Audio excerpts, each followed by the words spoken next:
No te rānei i tīmata i te whakataetai eke pahikara BMX o Aotearoa, neke atu i te iwarau ngā kai whakataetai o te motu, kua kara pine atu ki Rotorua, kia ki te ake ai ko wai katoi tū, katoi rangi. I mauake ia Hinarangi Goodman tētahi whānau whakataetai no te karangatanga iwi o Tūhourangi. Ko tahi tonu tā tūhoto peni o ngā tau te kaumātahi e whai ana. Arā kia mau i aia te taumata ōrunga, i roto o ngā rā whakataetai e tū mai nei.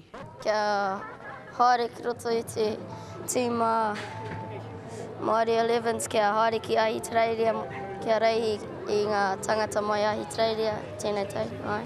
Hei tōna whānau he tamaiti tino kakama a Tūhoto, bai rāno i te wā e toru tau noa na tana pakeke. I aia nei kai aia te ao. He's just full on, he's a hautotu, he's just into anything and everything and just goes hard. He tino toa aha ko te aha, he tino toa kia hau, kia maua. He's aiming for the world, so yeah, he'll get there one day.